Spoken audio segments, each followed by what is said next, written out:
Behind the Brand features the people who are making things happen. Get the insight to grow your biz from experts who've done it. Get behind the brand.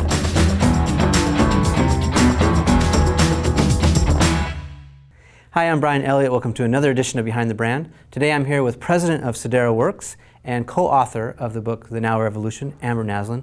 Amber, welcome to the show. Hi, Brian. Thanks. Nice to be here. It's typical that I ask my guests, first off, how did you get this job? Our new company, Sedera Works, is actually a social business consultancy. And I got that job as accidentally as I think I got any other job. Talk to us a little bit about the Now Revolution and what that means and maybe the implications to business. We wrote the Now Revolution because it wasn't about how to do social media. It was because we were seeing that companies were being impacted by social media. So how their cultures were being shifted dramatically in ways that they weren't understanding. And social has implications for who you hire and how you train them. And we wanted to talk a lot about the internal implications of those things and not necessarily how to do Facebook and Twitter.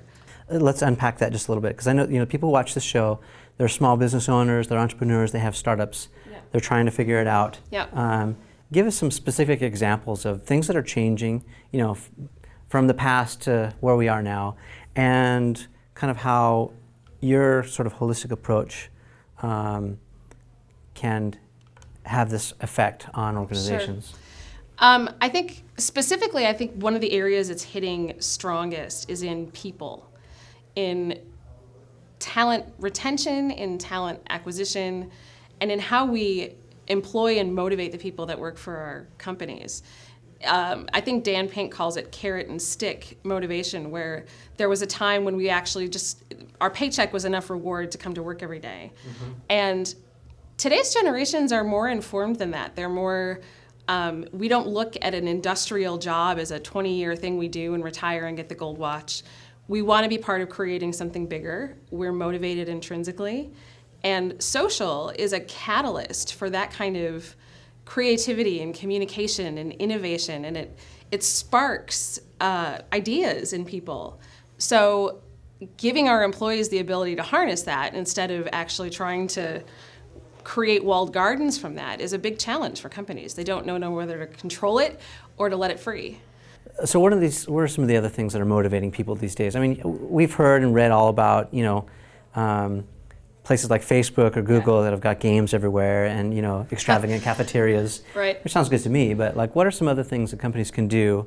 People who are watching this might have small companies. Sure. And they want to get creative. What can they do to improve that retention or make people happy? I think it's really important to involve people in day-to-day decisions, because we get very quickly into our hierarchies where we decide that I'm the executive and so we make these kinds of decisions here. And you don't need a pinball machine for somebody to feel like they're actually part of the decisions that are made that affect them. So I'm a big advocate of lots of collaboration. And okay, well, I want to ask, how do you do that? Because if you're in the C-suite, it's the nightmare to give it to the people, because they just will run amok, right? I mean, that's what people think. Well, I don't mean collaboration in terms of just turning things into the wild and hoping they come back to you someday. Yeah. What is it, like an idea box? Tell us how to do that, because I really want to know. Yeah, I think there's a couple of things involved. First of all, you need ownership. Somebody's got to be the champion of a particular goal. Okay, I get that. So it's breaking down silos. That's all good. I still want to know, though, how you sort of crowdsource or you get this collaboration going, because it doesn't just happen. No, it doesn't. You don't just say, all right, let's go, people. We need a new idea. No. Dave Gray and Sonny Brown wrote this great book called Game Storming. And it's really about freeing up your head to brainstorm in new ways. But it's actually structured facilitation. There are people, like my business partner's really good at this, Matt Ridings. He's really good at knowing how to get things out of people. So you've got to have somebody in a room that can actually put a little bit of structure to the very free-thinking process, because otherwise you end up at the other end with a lot of great ideas and no way to get them done, no way to get feedback about them. So collaboration is a messy process, but it shouldn't be an unstructured one. And I think that's where a lot of companies get tripped up, because they want to have like the cool retreat and then go out for 2 days and brainstorm like crazy. and then they all come back and go back to their everyday jobs. Right. I think that's been the pattern, right? Yeah. So is that what the new social is good for? There's a big difference between social media and social business. Right. And to me, social business is an active state. It means that you are constantly trying to leverage open communication and collaboration to be a better and more effective business. That may or may not involve Twitter and YouTube and social media. Right. But it's a social mindset around wanting that communication to flow freely, wanting people to be involved. And it's not easy. It's so not easy because company cultures in the industrial era were not built to do that. So now there's a big culture shift happening. Okay, so let's talk about that. So what do you do when you're at the top and you want to implement change? You have the authority, the ability, and you have all these great ideas, but the people below you don't have buy-in. What do you do? The difficult thing about change of any kind is that it doesn't really work well by mandate. So telling people they have to change something, they can do the action, but they don't necessarily believe in the reasons. Change in its best form feels to each individual like it was partially their idea.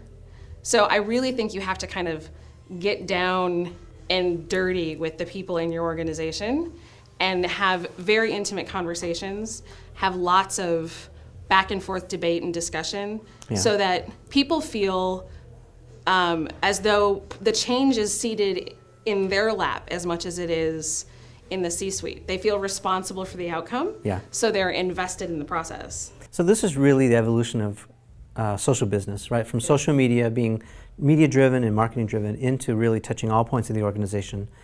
That's kind of what it seems like social business is becoming. Absolutely. Right? Legal's involved, HR's involved, C-suite's involved, marketing, sales, finance, customer service, everybody. Everybody. And the whole organization, internal and external, is social. That's right. And that's not to say that there can't be, every company is going to have sort of a catalyst point or an entry point for social. And for a lot of companies, it was marketing or PR because those were the people most savvy with communication mechanisms. Increasingly, it's becoming customer service. So it's great that we have touch points, but those are starting points, not end points. And ultimately, if we're going to actually make our organizations social in the truest sense, it's not about whether or not we're using which tool and platform. It's about how we're behaving as an ecosystem. Right. And that has big implications. Let's switch gears a little bit and talk about entrepreneurs. Okay. Do you think they're born, or are we born this way, or are they made? Dude, I think we're born this way. Me too. So tell me why you think that. We talked a little bit off camera about entrepreneurship, and talk to us about maybe some personal challenges that you had, some of the failures, because we all know that you can't have success without failure. They go hand in hand. Talk to us about what you're afraid of. Talk to us about maybe the journey and maybe some of the people who are in the pain right now. Yeah. Who you are. Whether that pain means you're stuck in the job that you've got, you feel like you can't get out, or you're an entrepreneur, you jumped and you realized you only eat what you kill. Yes. Talk to us about that. I went to music school. I worked in the nonprofit industry. I was a professional fundraiser. And then I was actually recruited into a corporate marketing job. And I was so unhappy that I quit.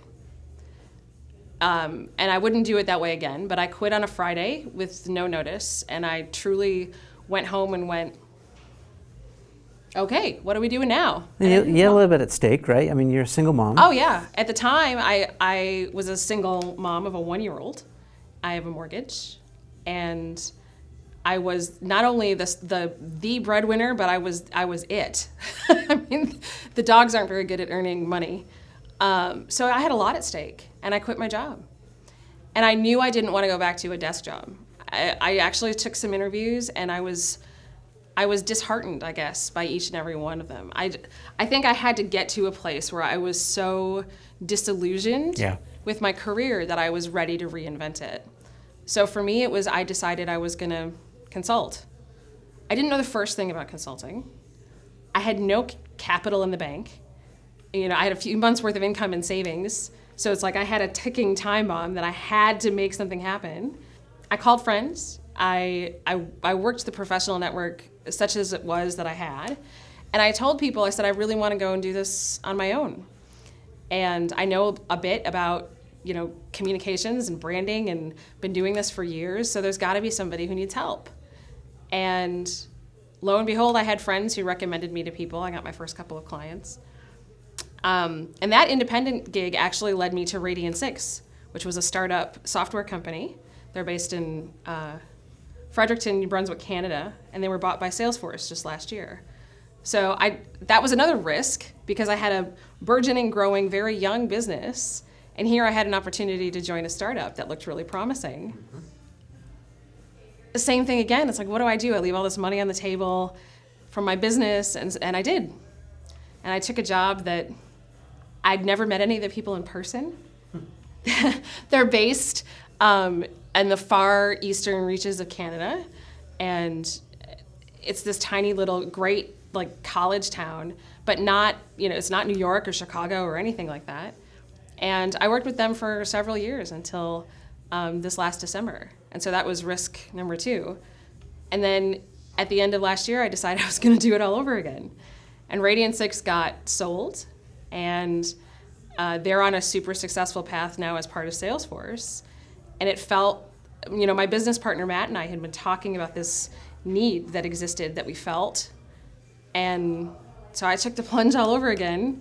I'm still a single mom. My daughter's now 5, and I still have that same mortgage. But you're fearless. No.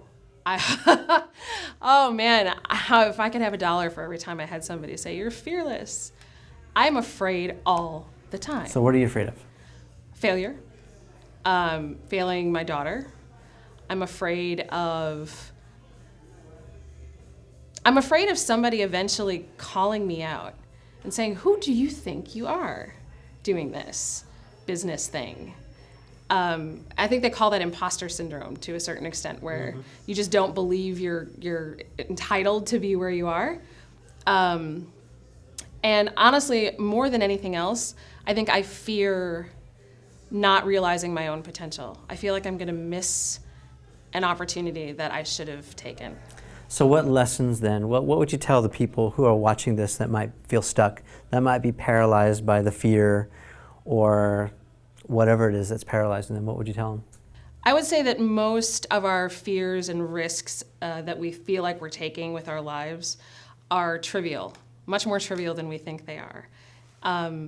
I sort of had myself in the place where I was willing to go take a part-time job at Starbucks or Target or go bartend in order to make this all work. At some point, you really do have to rip the Band-Aid off and go. The number one quality I think any business entrepreneur person can have is adaptability. Yeah. Being able to roll with the punches. Yeah. I mean, how many times have things changed under your feet and you weren't ready for them? Yeah. And I used to horseback ride a lot, and the only solution for getting chucked out of the saddle is to get back up in the saddle and ride. And it's a cheesy analogy, but it works. It's like you can't control everything, and at a certain point, something's going to not go the way you want. You're going to lose a client. You're going to the big account you thought you were going to get isn't going to come through, and you go on and you figure it out, because problem solving is 90% of any of the entrepreneur thing. Excellent. We've been spending a few minutes with Amber Naslund. Amber, thanks so much for being on the show. Best of luck in everything you're doing. Thank you very much. You bet.